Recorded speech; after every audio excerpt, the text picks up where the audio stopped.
بسم اللہ الرحمن الرحیم بسم اللہ الرحمن الرحیم وکیف کان فاذا ادعى الناقل الاجماع خصوصا اذا كان ظاہرہ اتفاق جميع علماء الاثار واکثرهم الا ما شذ كما هو الغالب في اجماعات مثل الفاضلین والشہیدین انحصر محملہ فی وجوہ۔ توجہ کے ساتھ آج کا درس آسان سا ہے۔ کل بات یہاں تک پہنچی تھی، توجہ آقا جان، کہ جو اتفاق کے حصی عادتاً موافق عادتاً مستلزم ہے موافقت قول امام کے، وہ مستحیل التحقق ہے، اور جو اتفاق حصی متحقق ہے ممکن التحقق ہے، وہ عادتاً مستلزم موافقت قول معصوم نہیں، لہذا اجماع منقول کسی لحاظ سے بھی حجت نہیں بنتا۔ آج کا درس یہاں ہے کہ اگر کوئی کہے جناب شیخ اعظم آپ کی ان عبارات سے تو ہمیں ابھی تک یہی کلیئر ہو رہا ہے کہ آپ اجماع کو بایمانہ کہ آپ کہتے ہیں جو اجماع اصطلاحی ہے اتفاق الکل والا اس کا حصن تحقق ہو نہیں سکتا، اور جو متحقق ہو سکتا ہے وہ حجت نہیں ہے۔ تو یہ ہمارے بزرگان، اور وہ بھی علامہ جیسی شخصیات اور شہید اول جیسی شخصیات، یہ جو جگہ جگہ دعویٰ ہائے اجماع کر رہے ہیں، ان کا کیا بنے گا؟ سوال ذہن میں بٹھا لیں، لطف آئے گا، پھر آگے سارے جواب ہیں بڑے آسان سے۔ کہ جناب نے کل بات یہاں ختم کی تھی کہ جو اجماع اصطلاحی اتفاق الکل جو عادتاً مستلزم ہے موافقت قول معصوم کو، اس کا تحقق نہیں ہو سکتا، اور جو متحقق ہو سکتا ہے، جو اتفاق حاصل ہو سکتا ہے وہ چند ایک کا، وہ عادتاً مستلزم موافقت قول معصوم نہیں، لہذا آپ تو گویا اجماع اس زمانے میں ہو ہی نہیں سکتا۔ لیکن ادھر ہم دیکھتے ہیں کہ علامہ جیسی شخصیات اور شہیدین جیسی شخصیات وہ بہت سارے موارد میں دعوی اجماع کرتے ہیں، ان اجماعات کا آپ کیا کریں گے؟ سوال ذہن میں بیٹھ رہا نہیں بیٹھ رہا؟ ہاں جی،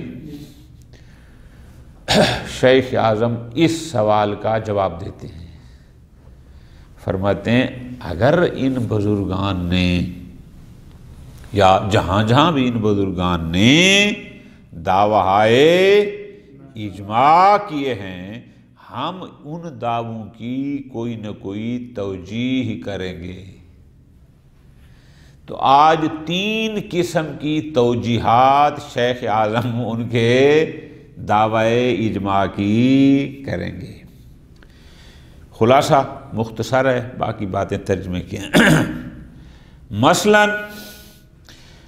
پہلی توجیہ یوں کرتے ہیں کہ اگر بزرگان نے فرمایا کہ ھذا الحکم ھکذا اجماعاً، انہوں نے ایک حکم پر دعوی اجماع کیا ہے، تو اجماع سے مراد وہ اجماع اصطلاحی حقیقی نہیں ہے کہ جو اتفاق الکل ہوتا ہے، بلکہ ان کی مراد ہے اتفاق المعروفین، کہ جو بڑے بڑے معروف تھے علماء فقہا تھے وہ اس پر متفق ہیں، اور روٹین میں چونکہ غیر معروف بھی انہی کے ساتھ متفق ہوتے ہیں، تو انہوں نے اس بنیاد پر فقط معروف فقہا کے اتفاق کو مسامحتاً اجماع کا نام دے دیا ہے، نہ کہ ان کی مراد وہ اجماع اصطلاحی حقیقی ہے۔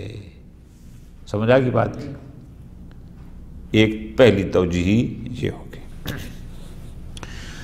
الثانی دوسری توجیہ یہ ہے کہ چلو یہ بزرگان اگر کسی مسئلے میں دعوی اجماع کرتے ہیں تو ہم اجماع سے مراد پہلی توجیہ نہیں لیتے کہ وہ فقط معروف ہو کہا کہ اتفاق کو اجماع کہہ رہا ہوں، بلکہ ہم کہتے ہیں کہ نہیں، ان کا جو اجماع ہے ان کی اجماع سے مراد اتفاق الکل ہے، لیکن وہ اتفاق الکل کیسے ہے؟ لطف آئے گا کہ اصل میں انہوں نے دیکھا ہے معروفین، معروف ہو کہا کہ اتفاق کو، بات سمجھ آ رہی ہے نا؟ معروف ہو کہا کہ اتفاق سے حدث لگایا ہے کہ غیر معروف بھی ان کے ساتھ متفق ہیں، تو لہذا اتفاق الکل کو حصہ نہیں دیکھا، وہ ہے حدث، اور اس سے حدث لگایا ہے کہ معصوم علیہ السلام بھی ان کے ساتھ متفق ہیں۔ نقطہ سمجھ آئے نا؟ لہذا قول معصوم کی شمولیت جو حدثی ہے وہ مبادی حصیہ کی بنیاد پر نہیں ہے تاکہ ہم کہیں کہ یہ حدث کل حصہ ہے، بلکہ وہ بھی ایک شاباش، ایک حدث کون سا ہے؟ بالکل آسان، میں نے بڑی محنت کی ہے کہ معروف ہو کہا کو دیکھا، ان سے حدث لگایا کہ غیر معروف بھی ان کے ساتھ متفق ہیں، تو بذریعہ حدث انہوں نے حاصل کیا اتفاق الکل کو، جب اتفاق الکل بذریعہ حدث حاصل ہو گیا پھر اس سے حدث لگاتے ہیں کہ معصوم کا قول بھی انہی میں شامل ہے، تو پس جو حدث ہو ہی حدث پر مبتنی، جو حدث حس پر مبتنی نہ ہو، جس حدث کا استناد حس کی طرف نہ ہو بلکہ حدث کا ہو، وہ ویسے ہی حجت نہیں ہوتا۔ لہٰذا ہم کہیں گے کہ یہ بھی ایک قسم کا ان کا دعوی اجماع جو ہے وہ سارے کا سارا حدثی ہے، جب سارا حدثی ہے تو لہٰذا وہ کوئی حجت نہیں۔ دو توجہ ہوں گے۔ اچھا، اسی طرح فرماتے ہیں، بہت مزیدار بات، کہ ایک ایسا شخص دعوی اجماع کرتا ہے کہ جس نے لطف لینے آگا سب کو نہیں دیکھا، فقہا کو، بلکہ اکثر کو بھی، اس نے چند فقہا کو دیکھا اور اس بندے کا ان تین چار لوگوں کے بارے میں حسن ظن اتنا ہے کہ وہ سمجھتا ہے جب یہ متفق کہنا تو سمجھو اللہ کی ساری کائنات اس پر متفق ہے۔ نقطہ سمجھ آ رہا ہے نا؟ مثلا ابن زہرہ رحمۃ اللہ علیہ، اب وہ جگہ جگہ دعوی اجماع کرتے ہیں، تو بعض حضرات یہ کہتے ہیں اس کی وجہ یہ ہے کہ وہ جس حکم پر دیکھتے ہیں کہ صاحب کتب اربع شیخ یعقوب کلینی رحمۃ اللہ علیہ، شیخ صدوق رحمۃ اللہ علیہ، شیخ طوسی رحمۃ اللہ علیہ جس بات پر متفق ہیں، وہ سمجھتے ہیں جس پر یہ تین متفق ہیں نا، اس کا مطلب ہے سارے کے سارے متفق ہیں، اور پھر اس پر وہ دعوی اجماع کر دیتا ہے۔ تو فرماتے ہیں بھائی تیرا حسن ظن تیرے لیے تو شاید حجت ہو، کسی اور کے لیے تو حجت، یہ سارا سسٹم ہی دیکھو نا، اس نے دیکھا کہ یہ تین متفق ہیں، اس سے وہ اپنے حسن ظن کی بنیاد پر یہ کہتا ہے کہ جب یہ تین متفق ہیں تو سمجھو سارے کے سارے، اور پھر اس سے وہ حدث لگاتا ہے، اس کا مطلب ہے امام کا قول بھی سارا سسٹم ہی حدثی ہے۔ تو ایسا اجماع کبھی بھی حجت نہیں آتا۔ بات سمجھ آ رہی ہے؟ تیسری توجہ یہ بھی کی جا سکتی ہے کہ اگر ہمارے بزرگان کسی مسئلہ پر دعوی اجماع کرتے ہیں، لطف لینا ہے، وہ اس بنیاد پر نہیں کرتے کہ انہوں نے سب کے فتاویٰ کو دیکھا، خود سنا ہے، بلکہ ان کی بنیاد دعوی اجماع کی اور ہوتی ہے۔ وہ کیا؟ کہ ایک قاعدہ کلیہ ہوتا ہے، کوئی فقہی یا اصولی، جیسے اصول میں ہم کہتے ہیں اصالۃ برا یا فقہ میں قاعدہ طہارت یا حلیت، کہ ایک قاعدہ دیکھتا ہے جس پر سارے کے سارے متفق ہوتے ہیں۔ اصل متفق کس پر ہیں؟ اس قاعدے پر۔ اچھا، اب جس فرعی مسئلہ میں وہ اس قاعدے کو جاری کرتا ہے وہاں پر وہ دعوی اجماع کر دیتا ہے۔ لطف لینا ہے، یعنی اجماع کا دعویٰ اس بنیاد پر نہیں کر رہا کہ اس نے سارے فقہا سے خود سنا ہے یا دیکھا ہے، نہ نہ نہ، بلکہ اصل وہ اس قاعدے کو دیکھ رہا ہے کہ جس پر سارے، مثال بالکل آسان سی مثال جو معروف ہے، تمباکو نوشی حرام ہے یا نہیں ہے؟ اب ایک قاعدہ ہمارے پاس موجود ہے کہ جب تک کسی شے کی حرمت پر دلیل موجود نہ ہو، اصالت البراء، جب تک کسی شے کے وجوب پر دلیل موجود نہ ہو، اصالت اب وہ کیا دیکھتا ہے کہ اس اصالت البراءت پر سارے متفق ہیں۔ نکتہ سمجھ آ گیا نا؟ اچھا، اب جب بات آتی ہے کہ آیا تمباکو نوشی حرام ہے یا نہیں، چونکہ اس کو حرمت پر دلیل نہیں ملتی، تو وہ کہتا ہے کہ التتن حلال اجماعاً، وہ اجماع کا دعویٰ وہ اصل اس اصالت البراءت کی بنیاد پر کر رہا ہے کہ جس پر سارے متفق ہیں۔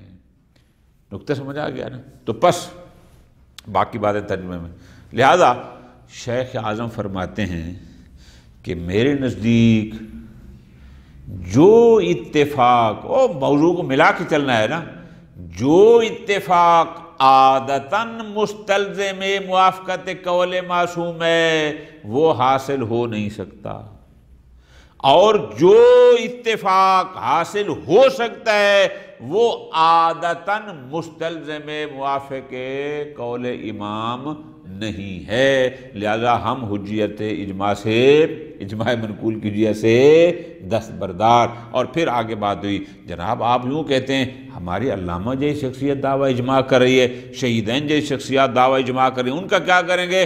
وہ کہتے ہیں ان کی میں یہ توجیحات کروں گا کہ ان کے دعویٰ اجماع اس بنیاد پر ہے، نہ کہ وہ اجماع اصطلاحی حقیقی کے جو کاشف قول معصوم ہوتا ہے۔ ٹھیک ہو گیا جی؟ اللہ کرے ٹھیک ہو۔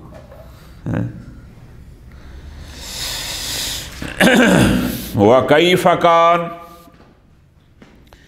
فَإِذَا ادَّعَى النَّاقِلُ الْإِجْمَاعَ إِذَا كَانَ ظَاهِرُهُ اتفاق جمیع علماء الآثار و اکثرهم۔ اب فرماتے ہیں جب ہم نے ایک بات کل کر دی، کون سی؟ کہ جو اتفاق عادتاً مستلزم قول معصوم ہے وہ حاصل ہو نہیں سکتا، اور جو اتفاق حاصل ہو سکتا ہے وہ عادتاً مستلزم موافقت قول معصوم نہیں ہے۔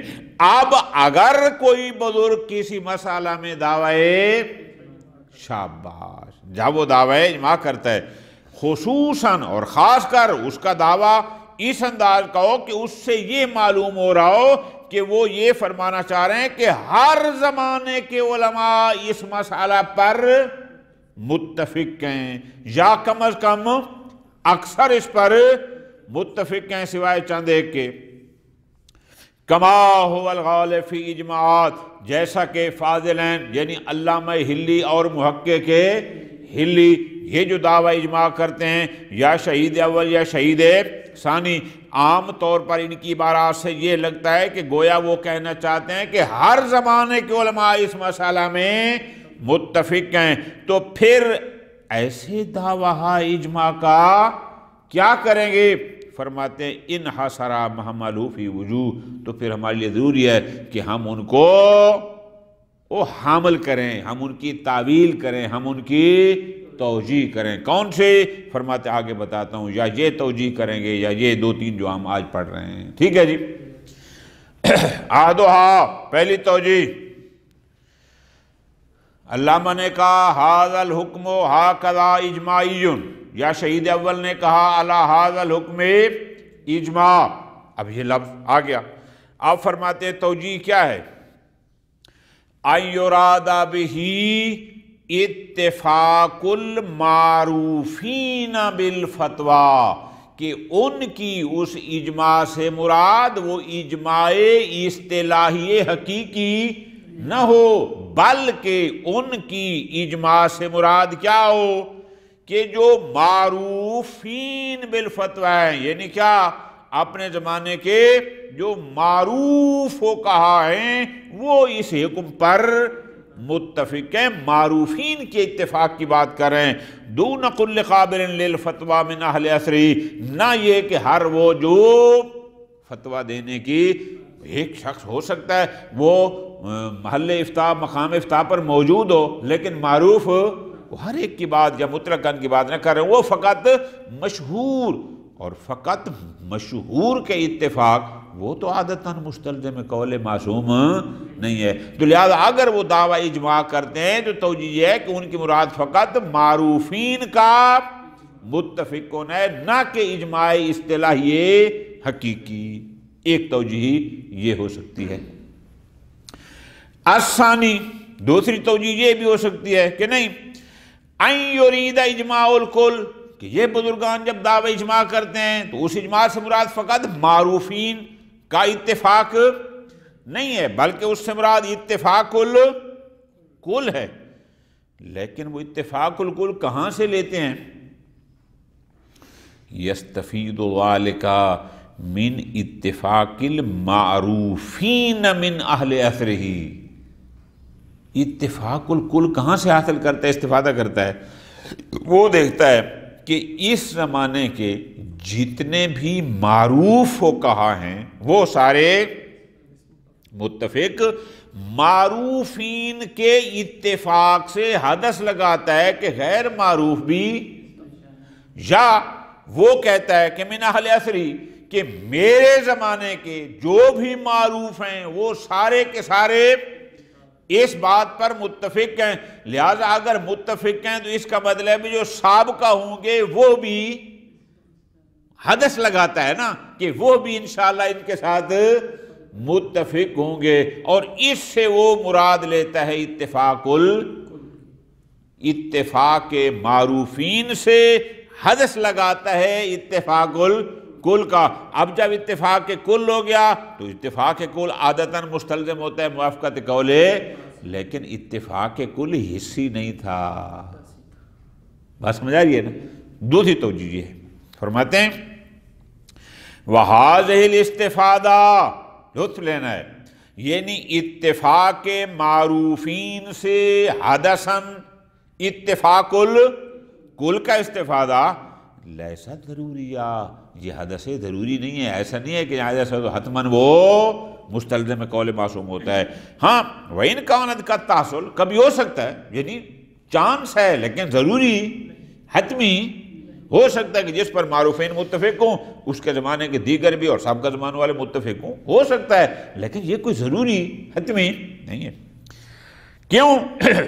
لِأَنَّ اتِّفَاقَ اہل عصرہ، اس لیے کہ اس کے زمانے کے تمام لوگوں کا متفق ہونا فضلاً عن المعروفین منہم، اب چاہے اس زمانے کے سارے، چاہے وہ معروف نہیں بھی ہیں، معروف غیر معروف فرق کرو، ایک صدی کے سارے معروف یا غیر معروف یا ایک صدی کے فقہا کا متفق ہونا لا یستلزم عادتاً، یہ عادتاً اس بات کو مستلزم نہیں ہے. کس کو؟ کہ اتفاق غیر ہیں، کہ دوسرے بھی ان کے ساتھ متفق ہوں گے، وَمَنْ قَبْلَهُمْ، اور جو ان سے پہلے تھے وہ بھی ان کے ساتھ، نہ ان کے درمیان کوئی ملازمہ عادی نہیں ہے. اور آگے فرماتے ہیں خصوصاً بعد ملاحظۃ تخلف فی کثیر من الموارد، خاص کر ہمیں پتہ ہے کہ بہت سارے موارد پر اس صدی کے لوگ متفق تھے، پچھلے والے متفق، یا اسی صدی میں بہت سارے ایک طرف تھے، دو چار اور طرف تھے. تو کیسے ہو سکتا ہے کہ لا یا هذه الرسالہ، فرماتے میری کتاب میں گنجائش نہیں ہے، ورنہ میں آپ کو ایک ایک کر کے بتاتا کہ کس زمانے کے لوگ متفق تھے اور کون سے دوسرے ان کے. فرماتے ہیں لا یسوم حاضر رسالہ، مسئلہ یہ ہے کہ ہمارا یہ جو کتابچہ ہے اس میں اتنی گنجائش نہیں ہے کہ لے ذکر معشار، یا معشار کہتے ہیں جزء العشرہ کو، 10 کی جز عربی میں، مراد کیا، حتیٰ کہ میں ان اختلافات کا 1/10 حصہ بھی جہاں بیان اتنے زیادہ ہیں کہ 1/10 بھی لکھوں تو بھی کتاب کہیں سے کہیں پہنچ جائے گی۔ خوب سمجھ آگی بات کیا وجہ؟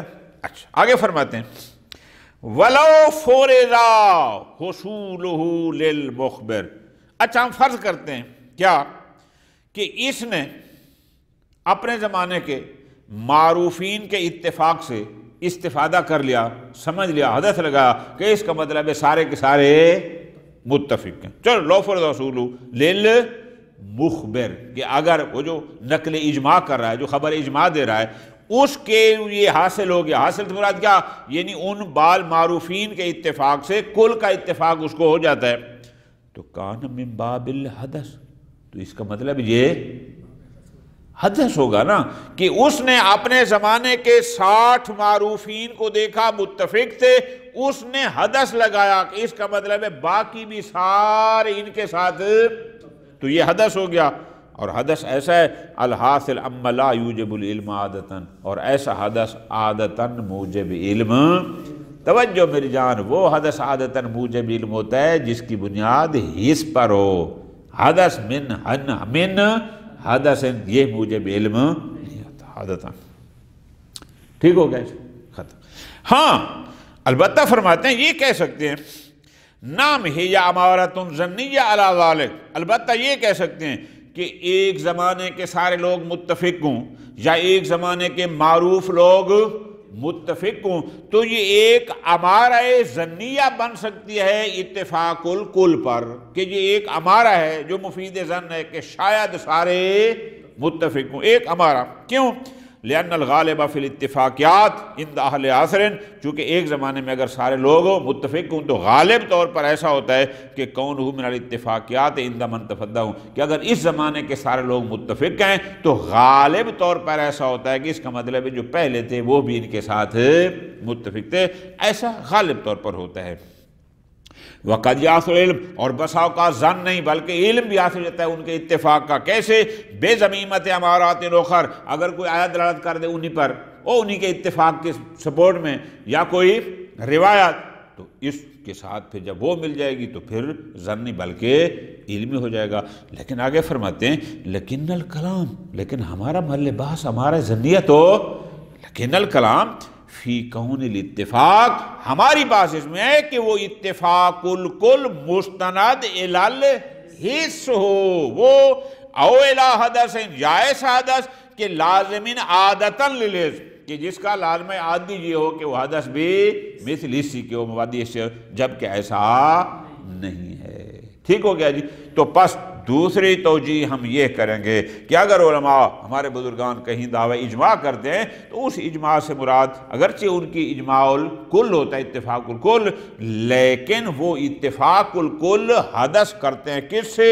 اتفاق معروفین، کہ اس زمانے کے جو معروف علماء تھے یا اس زمانے کے سارے متفق تھے وہاں سے حدث لگاتے ہیں اتفاق اور جو حدث من حدث ہو اور پھر اس سے حدث لگائیں قول معصوم کا، وہ حجت اور معتبر نہیں ہوتا۔ ٹھیک ہو گیا جی؟ فرماتے ہیں وَأُلْحِقَ بِذَلِكَ، یہی اسی طرح فرماتے ہیں بعض حضرات ایسے ہیں، توجہ آگا، کہ وہ معروفین کا اتفاق نہیں دیکھتے یا اپنے زمانے کے سارے فقہا کا اتفاق، بلکہ وہ چند فقہا کا اتفاق کہ جن کی بات کو وہ ہم جیسے اردو میں کہتے ہیں لوہے پر لکیر سمجھتے ہیں، وہ کہتے ہیں یہ متفق ہیں تو اللہ کی ساری کائنات، اور اسی بنیاد پر دعویٰ اجماع کرتے ہیں۔ فرماتے ہیں ان کا جو اجماع ہوگا وہ بھی اسی قسم کا ہوتا ہے، وہ بھی حدث در حدث ہوتا ہے۔ شاباش۔ مثلا اذا علم اتفاق الکل، کہ ایک شخص کو علم ہوتا ہے، وہ یقین کر لیتا ہے کہ سارے کے سارے متفق ہیں۔ اچھا کیوں جی؟ کہاں سے اس کو علم ہوا؟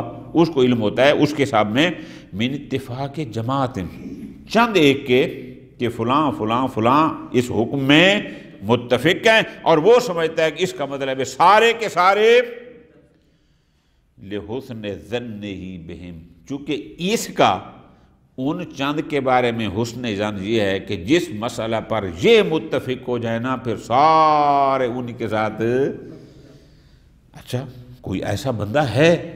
فرماتے ہیں کما ذکرہ فی اوائل المعتبر، بالکل محقق کے ہلی رحمۃ اللہ اپنی کتاب المعتبر میں اس کا ذکر کیا ہے کہ کچھ ایسے لوگ ہیں جو چند بندوں کے اتفاق سے حسن ظن کی بنیاد پر کہتے ہیں کہ سارے اس پر متفق ہیں۔ اچھا وہ کیسے؟ حیث قال، اچھا محقق اپنی کتاب معتبر میں یوں فرماتے ہیں وَمِنَ الْمُقَلِّدَةِ، کچھ مقلد ایسے ہیں، حالانکہ یہ بات مقلد کی آپ کی اور میری نہیں ہے، مجتہد کی ہے، لیکن آگے بتاتے ہیں ان کو مقلد کیوں کہا ہے۔ بعض کہتے ہیں کہ اس سے مراد ابن زہرہ ہیں، چونکہ وہ بھی جگہ جگہ دعوی اجماع کرتے ہیں۔ وَمِنَ الْمُقَلِّدَةِ کیا؟ مَنْ لَوْ طَالَبْتَهُ بِدَلِيلِ الْمَسْأَلَةِ، کہ آپ اگر کہیں پر بھی ان سے کسی مسئلہ پر کوئی دلیل طلب کریں کہ جناب آپ نے یہ فتویٰ دیا ہے، آپ کے پاس دلیل کیا ہے، جو ہی آپ دلیل طلب کرتے ہیں ادعا الاجماع، وہ فوراً دعوی، وہ کہتا ہے کہ اس مسئلے پر تو حکم پر اجماع ہے۔ بھئی اس نے کہاں سے لیا؟ لِوُجُودِهِ فِي كُتُبِ الثَّلَاثَةِ، چونکہ وہ دیکھتا ہے کہ محمدون ثلاثہ کی کتابوں میں، اور کتب شیخ طوسی کا نام بھی محمد، شیخ صدوق کا نام بھی محمد، شیخ کلینی کا نام بھی، اور ترتیب میری جان یہ ہے کہ پہلا دور ہے شیخ یعقوب کلینی کا، ان کی وفات، شیخ یعقوب کلینی کی وفات ہوئی ہے 329 ہجری میں، ٹھیک ہے جی۔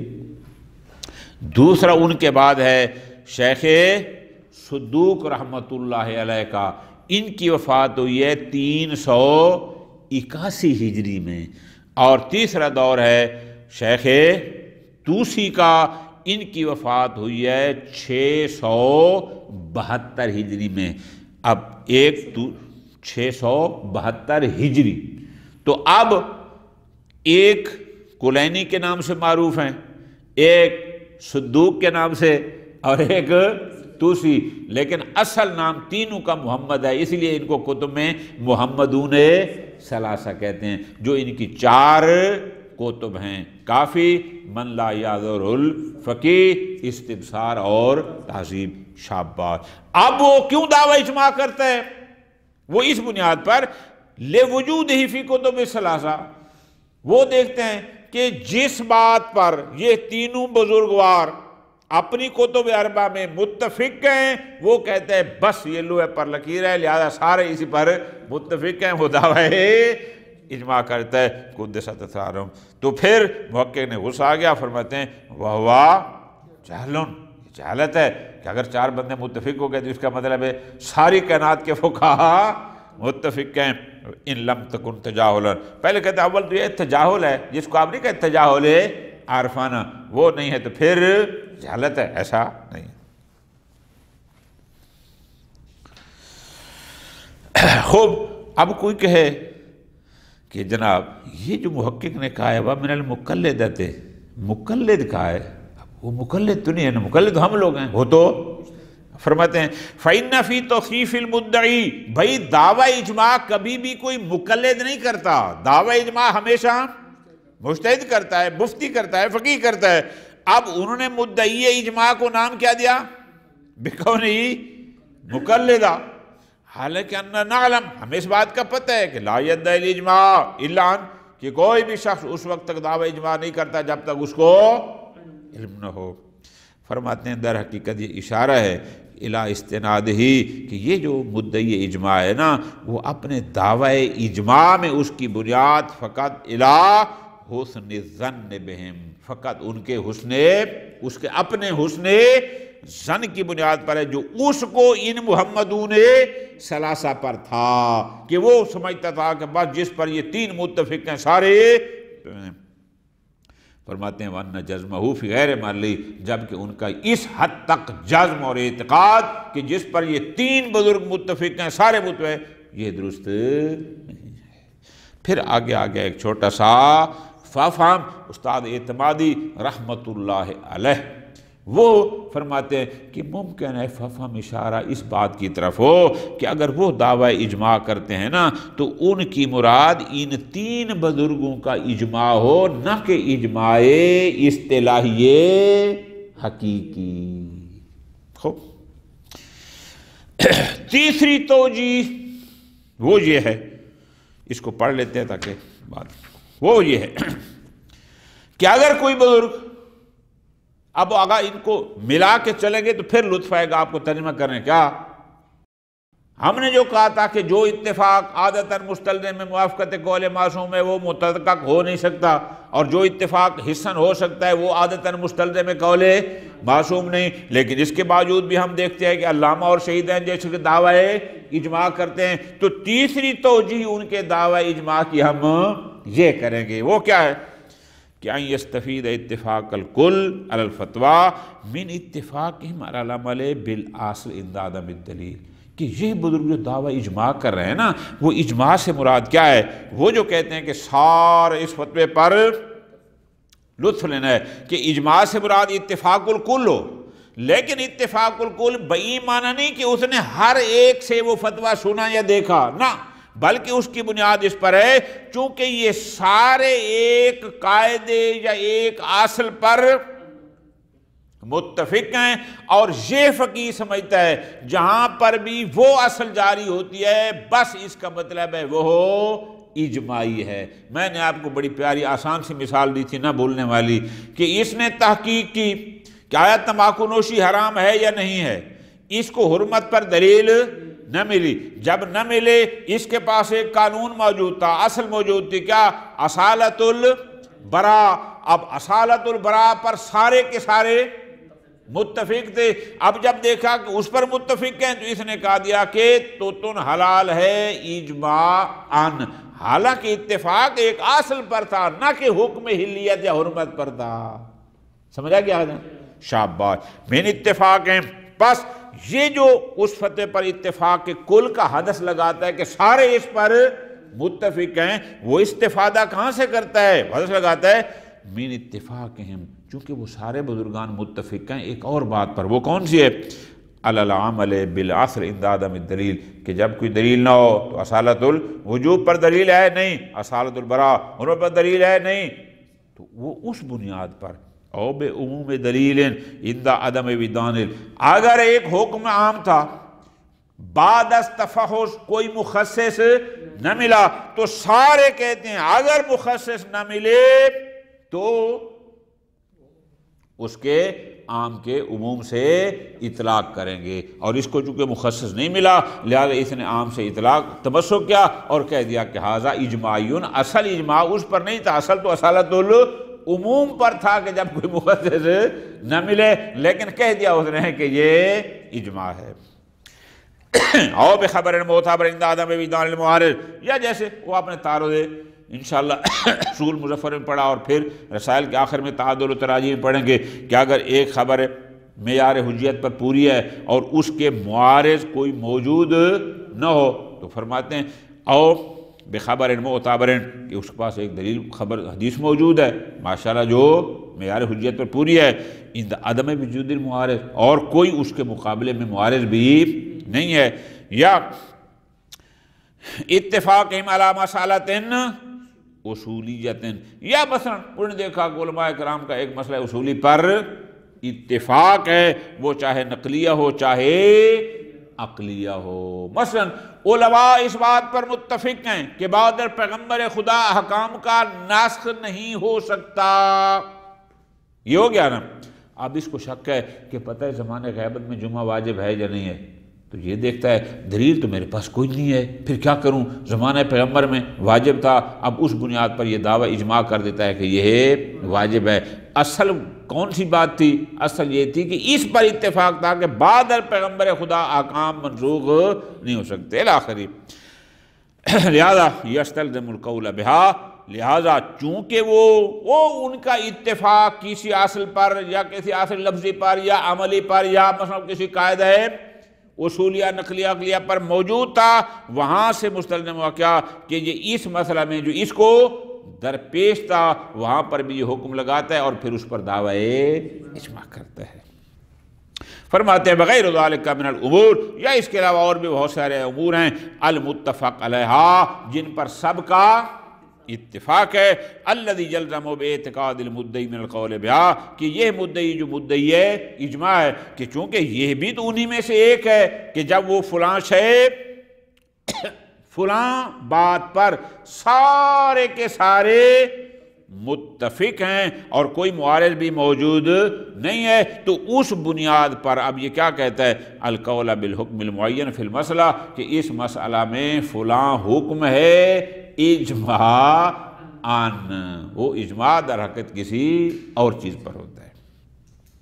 آگے فرماتے ہیں من المعلوم، لیکن جب یہ بندہ اس قاعدے یا اصل یا جو بھی ہے اس پر اتفاق کی بنیاد پر ایک مسئلہ فریع شرعی میں دعوی اجماع کرتا ہے، تو ان نسبت ھذا الحکم العلماء، جب وہ کہتے کہ ھذا الحکم اجماعی، یعنی ظاہر اس حکم کو علماء کی طرف نسبت دیتا ہے، تو فرماتے ہیں لم تنشا الا من مقدمتین، اصل میں در حقیقت وہ بندہ پہلے دو مقدموں کا قائل ہوتا ہے، کہ اثبت المدعی باجتہادی، کہ وہ پہلے ان دو مقدموں کو ثابت کرتا ہے جس کی بنیاد پر دعوی اجماع کرتا ہے۔ وہ پہلا مقدمہ کیا ہے؟ بالکل آسان، وہ کہتا ہے کون ذالک الامر المتفق علیہ مقتدیا، فلاں شے جس پر تمام کا اتفاق ہے وہ ہے مقتدی۔ جب مقتدی موجود ہو اور مانع مفقود ہو تو حکم اسی طرح ہوتا ہے۔ مثلا وہ کہتا ہے وَدَلِيلًا لِلْحُكْمِ لَوْلَا الْمَانِعُ، جب مقتدی موجود ہو اور کوئی مانع بھی نہ ہو تو وہی مقتدی اس حکم پر دلیل۔ بڑی آسان مثال استاد اعتمادی نے سمجھائی ہے۔ مثلا جب یہ دیکھتا ہے کہ اصالت البراءت پر سارے متفق ہیں، اور ادھر یہ دیکھتا ہے کہ جناب حرمت توتن پر میرے پاس کوئی دلیل بھی موجود نہیں ہے، تو دعوی اجماع کر دیتا ہے کہ یہ حلال ہے، چونکہ معنی تو بننا تھا نا دلیل حرمت نے، وہ تو ہے نہیں، لہذا۔ اور دوسرا وہ کہتا ہے انتفاع المانع، کہ اس مقتدی کے مقابل میں کوئی مانع اور معارض بھی نہیں ہے۔ لیکن شیخ اعظم فرماتے ہیں وَمِنَ الْمَعْلُومِ أَنَّ الْإِسْتِنَادَ إِلَى الْخَبَرِ، لیکن ان چیزوں کی بنیاد پر حدیثیات پر استناد کرنا، الخبر یعنی وہ نقل اجماع کرنا، المستند الی ذالک، کہ جس کی بنیاد یہ ہو مراد کیا کہ حکم پر دعوی اجماع کرنا، لیکن اجماع کی بنیاد کس پر ہو؟ ان چیزوں پر کہ جس کسی اور قاعدے پر یا کسی اور قانون پر یا کسی اور امر پر جو متفق علیہ ہے وہاں سے وہ استنباط کرتا ہے۔ فرماتے ہیں غیر جائز عند احد من العامرین، جو لوگ بھی خبر واحد کی حجیت کے قائل ہیں وہ اس قسم کے استناد کوئی قائل نہیں ہیں۔ لہٰذا یہاں تک بھی یہ ثابت ہو گیا کہ اجماع منقول بخبر الواحد حجت نہیں۔ وصلی اللہ علی محمد وعلی محمد۔